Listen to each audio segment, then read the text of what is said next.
This is Tyler Hansbrough, and you're listening to Locked On Tar Heels. You are Locked On Tar Heels, your daily podcast on the UNC Tar Heels. Part of the Locked On Podcast Network, your team every day.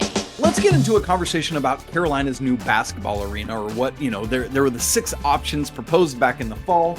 And late last week, Greg Barnes from Inside Carolina wrote a report about where things stand today. So I want to discuss that and what it sounds like the move is going to be, and why I actually think this is a good decision, despite it probably being a little bit unpopular with the Carolina faithful. And then in our Locked On Tar Heels Discord on Monday, our guy JC Fox shared some information that he had heard on a radio show on Monday morning to kind of build on this. So I want to talk through all of this. So Greg Barnes' article from Inside Carolina, the subheader read, the Carolina North site, which is one of the 6 proposed sites, would allow for mixed-use development that potentially includes lodging, retail, entertainment, and dining. We're going to talk about that in just a second right here. The beginning of the article, let me just read through some of this for you so to give some context in case you haven't heard or seen this. University leadership is leaning keyword toward building a new North Carolina men's basketball arena complex at the off-campus Carolina North location to replace the Dean E. Smith Center after months of consideration, according to multiple sources familiar with the process. The Carolina North site is located at the northwest corner of MLK Jr. Boulevard and Estes Drive in Chapel Hill, where Horace Williams Airport was located until closing in May of 2018. This comes from Chancellor Roberts, who says, quote, if we were to move the basketball arena to a location away from the central core of campus, we wouldn't put it in the middle of surface parking lots with nothing else around. It would be part of a broader mixed-use development program, as you've seen in several other venues across the country with multiple uses, including lodging, retail, entertainment, and dining. And I'll tell you, that would be a significant improvement on the Smith Center location. So it is walkable for a lot of students, but there's nowhere to get a bite to eat before the game. There's nowhere to grab a beer after the game, etc. So I find this really interesting that, yes, from a just walking to it from on campus for people standpoint, it's not ideal. But man, just even thinking about like traffic flow into and off of campus on game day and finding parking and stuff, it's miserable, right? And as Dr. Roberts said there, it's like finding a place to eat, man, you got to go off to all these places. So he's saying we're proposing a whole thing with all sorts of opportunities for what could be experienced pre and post game.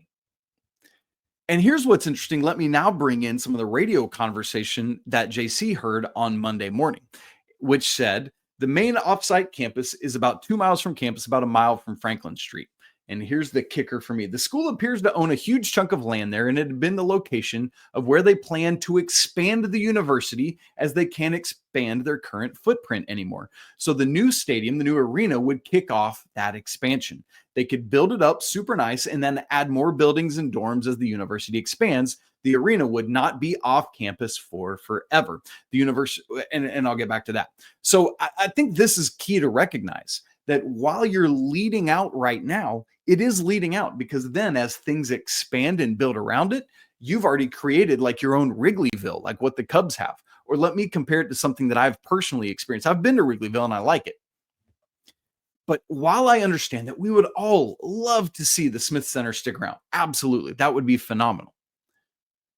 If there's an opportunity to create a better game day experience for everyone, I think it's worth that.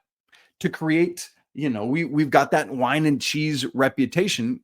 And this is an opportunity to create perhaps a better home court advantage. Literally behind me on the TV screen as I record this, we're seeing Baylor host Arizona. It's their second year in their new arena, and it's infinitely a more difficult place to play now because of what they created with their new building, getting out of the Farrell Center.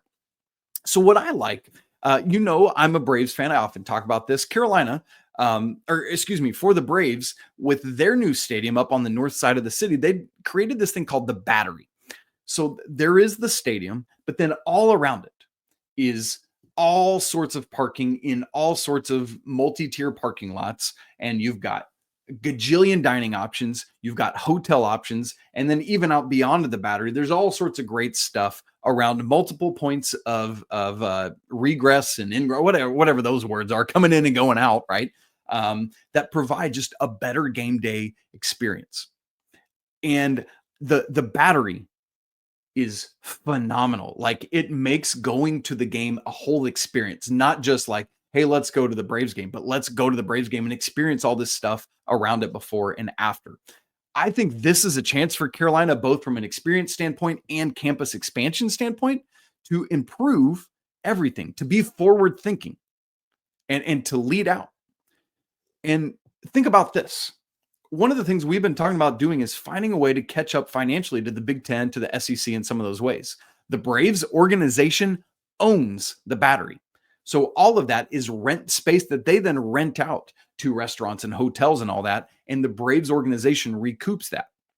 Think about what a big financial windfall that would be for the University of North Carolina, right? Like, that just makes a lot of sense. And so I really think this could be a big opportunity. Is it going to be popular? Absolutely not, because nobody wants to see the Smith Center gone, but it is an opportunity for it. There's also a financial incentive to this. Back to Greg Barnes' article, he said the study documents indicate that a new build would offer the strongest financial return for the athletic department by a significant annual margin, according to sources. Going back to what JC said from what he listened to, why no remodel? Most people favor a remodel or building a new building in the parking lot in front of the Smith Center, right? Like, that's the ideal.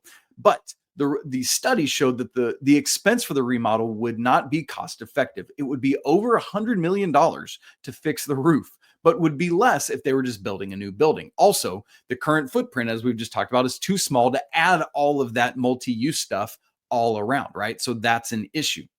And then there's also the issue of, so why can't they just tear down the Smith Center and build a new one in the parking lot? Well, apparently, according to this radio broadcast, the ground test came back and there was a problem with the bedrock. The level is too high. So again, it would cost a fortune to dig out everything you need for the footers and the construction. And in order to get everything they wanted built, they'd have to tear down other in-use buildings, which would just be silly. So all that to say, this makes a ton of sense. What about a timeline? That I say it makes a ton of sense to me. I recognize that that's not going to be everyone listening to or watching this. Let me identify that.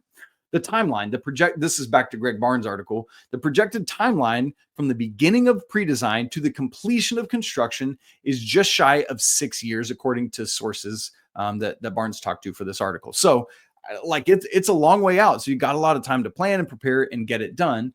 And that's where things stand. So again, don't know if this is what's going to actually happen. This is just, again, where it sounds like things are leaning, but we got to wait and see what happens. So big thanks to our guy, JC, for sharing this information that he had listened to on Monday morning. I'm very intrigued to see what happens.